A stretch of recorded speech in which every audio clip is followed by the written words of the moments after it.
Salam, salam damai sejahtera, salam sehat untuk kita semua dimanapun berada. Pada hari ini kita akan bersama belajar firman Tuhan. Namun sebelumnya izinkan saya memperkenalkan diri lebih dahulu. Saya Pendeta Yoksan Faot, melayani di Resort GKI Pahoman. Hari ini kita akan bersama belajar firman Tuhan dari kitab Injil Lukas pasal yang kelima, ayat yang ke-27 sampai ayat yang ke-32. Namun sebelumnya kita berdoa terlebih dahulu. Kita berdoa.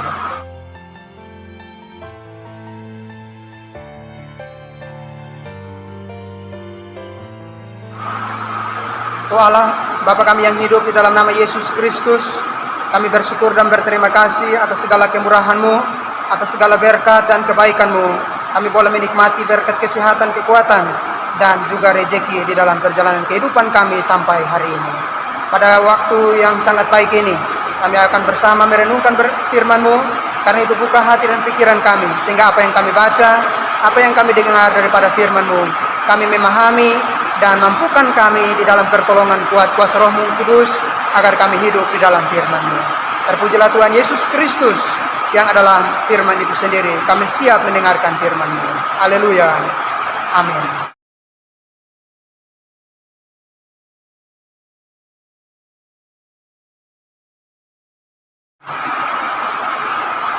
Injil Lukas pasal yang kelima, ayat yang ke-27 sampai ayat yang ke-32. Demikian firman Tuhan. Lewi pemungut cukai mengikut Yesus. Kemudian ketika Yesus pergi keluar, ia melihat seorang pemungut cukai yang bernama Lewi sedang duduk di rumah cukai. Yesus berkata kepadanya, "Ikutlah aku." Maka berdirilah Lewi dan meninggalkan segala sesuatu lalu mengikut dia. Dan Lewi mengadakan suatu perjamuan besar untuk dia di rumahnya, dan sejumlah besar pemungut cukai dan orang-orang lain turut makan bersama-sama dengan dia. Orang-orang Farisi dan ahli-ahli Taurat bersungut-sungut kepada murid-murid Yesus, katanya, "Mengapa kamu makan dan minum bersama dengan pemungut cukai dan orang berdosa?" Lalu jawab Yesus kepada mereka, katanya, "Bukan orang sehat yang memerlukan tabib, tetapi orang sakit. Aku datang bukan untuk memanggil orang benar, tetapi orang berdosa, supaya mereka bertobat." Yang berbahagia adalah kita sekalian yang membaca firman Tuhan serta memelihara firman-Nya dan dilakukan di dalam kehidupan sehari-hari. Salam. Bapak, Ibu, dan saudara-saudara yang dikasihi di dalam Tuhan Yesus Kristus, menarik untuk kita memperhatikan konteks firman Tuhan hari ini yang berbicara tentang pemanggilan Yesus Kristus terhadap seorang Lewi yang dikenal sebagai seorang pemungut cukai yang bekerja untuk memungut cukai dan diberikan kepada kaisar. Pemungut cukai artinya petugas penagih pajak, dan ini merupakan salah satu pekerjaan yang dilakukan oleh masyarakat Yahudi dengan menagih pajak untuk diberikan kepada kaisar, atau pada zaman itu adalah kerajaan Romawi. Karena itu Bapak, Ibu, dan saudara-saudara yang dikasihi di dalam Tuhan Yesus Kristus, menjadilah suatu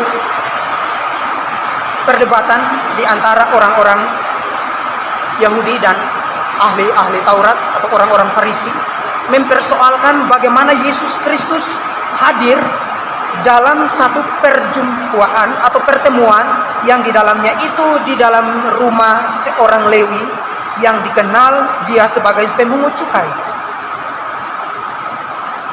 Yang menjadi pusat perhatian orang-orang ahli Farisi atau ahli-ahli Taurat adalah bagaimana seorang Yesus bersama dengan murid-muridnya harus turut hadir, berkumpul, bahkan makan bersama dengan orang-orang pemungut cukai yang dikenal dengan orang-orang berdosa.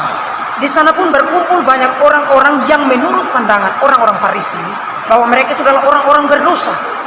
Lalu timbullah di dalam hati para orang-orang Farisi, lalu mempersoalkan ini, bahkan mereka menanyakan ini kepada murid-murid Tuhan Yesus Kristus.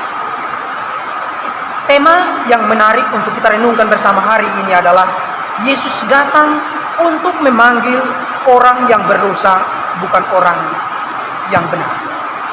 Bagaimana demikian, Bapak Ibu? Karena kita kalau memperhatikan dari peristiwa atau bacaan kita hari ini sudah memberikan penjelasan di sana pada ayat yang ke-31. Di sana Yesus mengungkapkan bahwa aku datang bukan untuk memanggil orang yang benar, tetapi orang yang berdosa. Ini sangat menarik karena ini memberikan gambaran bahwa Yesus Kristus hadir di dunia untuk memberikan kebenaran kepada orang-orang yang berdosa. Lalu di dalam perjalanan kehidupan ini, di dalam kehidupan kita mengetahui bahwa seorang pun tidak ada yang benar di hadapan Allah. Karena itulah Yesus hadir di dunia untuk memberikan kebenaran atau memberikan pembenaran kepada orang-orang berdosa. Di antaranya kita semua adalah orang berdosa. Karena itu Bapak Ibu dan saudara-saudara yang dikasih di dalam Tuhan Yesus Kristus, ada beberapa catatan menarik di dalam pernyataan Yesus Kristus tentang pemanggilannya kepada orang-orang berdosa, bukan orang-orang benar. Kenapa demikian? Yang pertama, hal yang mendasari pertama ungkapan Yesus Kristus di dalam pemanggilan kepada orang-orang yang berdosa adalah sesungguhnya di dunia ini tidak ada satu orang pun yang benar di hadapan Allah. Karena semua orang di dunia adalah orang berdosa. Karena itu Bapak Ibu dan saudara-saudara yang dikasih di dalam Tuhan Yesus Kristus, kehadiran Yesus di dunia adalah untuk membenarkan orang-orang yang berdosa. Bagaimana demikian? Karena semua orang telah berdosa dan semua orang tidak berkenan kepada Allah. Maka dengan demikian kehadiran Yesus di sana untuk membenarkan mereka lewat pertobatan.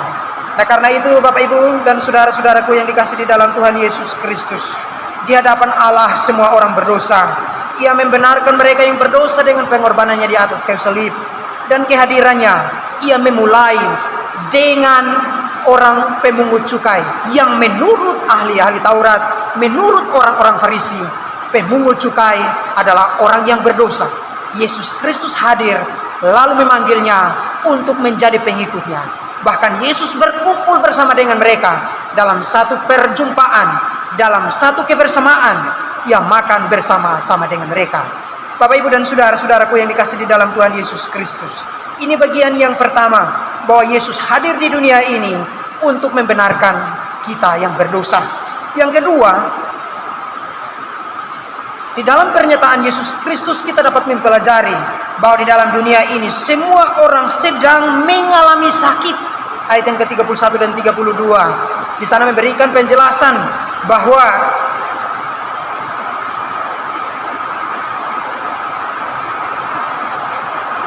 bukan orang sehat yang memerlukan, tetapi orang sakit.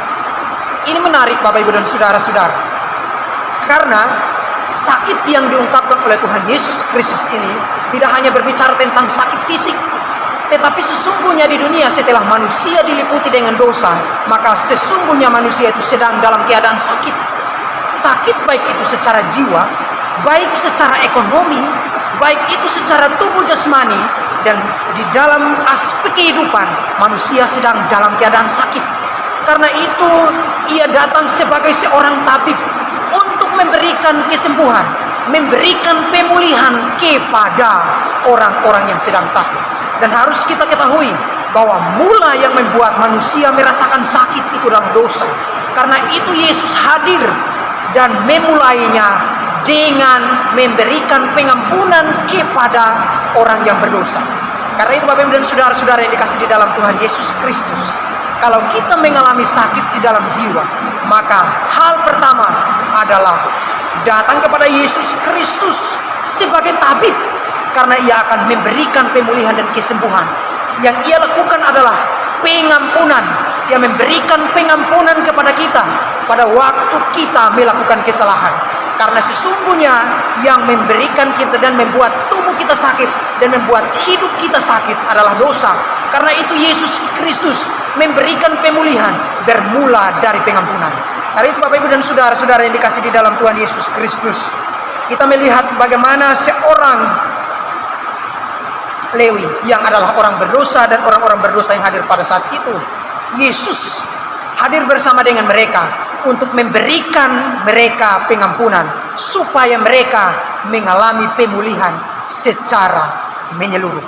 Itu bagian yang kedua. Dan bagian yang terakhir, adalah kehadirannya supaya orang berdosa bertobat dan kembali mengikut Yesus. Ayat yang terakhir di sana sudah memberikan kita gambaran bahwa supaya mereka bertobat. Bertobat itu berbicara tentang akil balik, perubahan pikiran, atau yang dikenal dengan metanoia.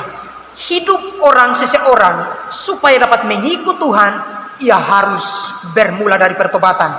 Ia harus meninggalkan kehidupan yang lama. Ia harus meninggalkan dosa yang telah ia lakukan sebelum ia mengenal Tuhan.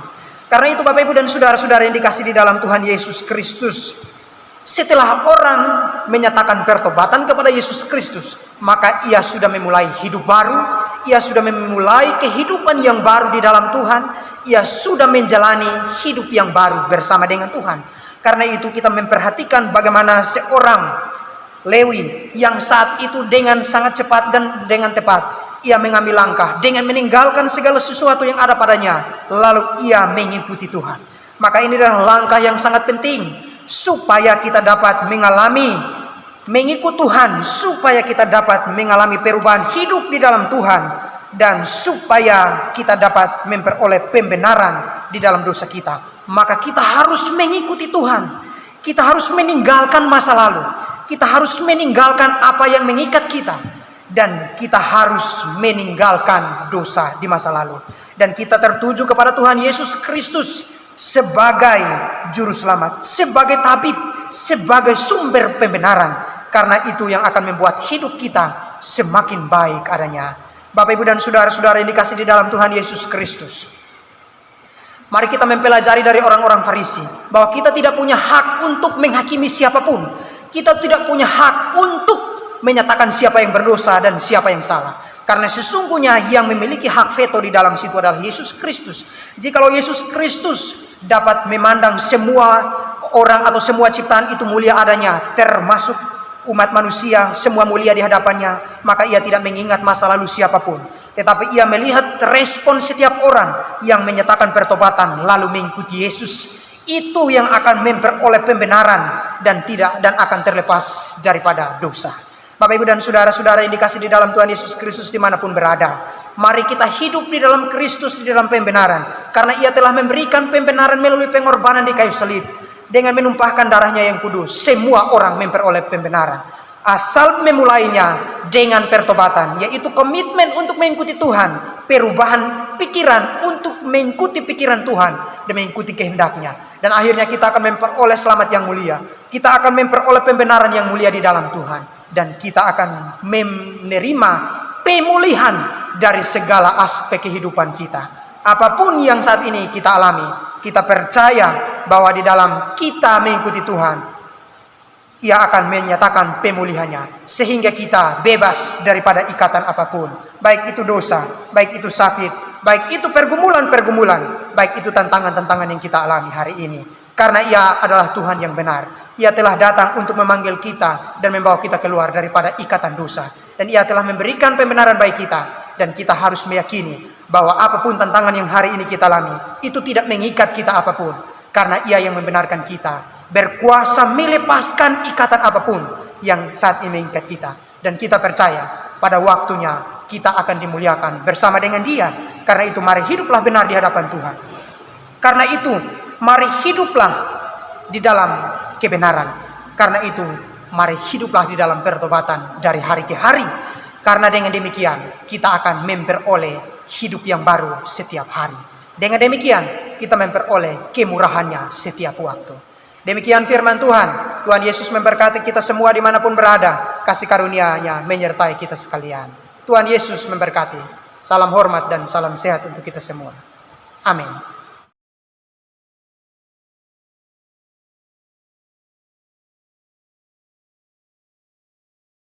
Bapa di sorga, kami bersyukur dan berterima kasih buat firman-Mu yang baik ini. Kiranya Roh-Mu yang kudus terus memampukan kami untuk mengerti firman-Mu siang dan malam, dan menolong kami untuk dapat hidup dalam kebenaran, sehingga kami dapat merasakan anugerah-Mu, dan kami dibenarkan setiap hari untuk menyaksikan kemuliaan yang Tuhan berikan bagi setiap kami.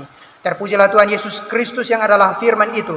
Kami bersyukur dan memuliakan nama-Mu yang kudus. Haleluya. Amin.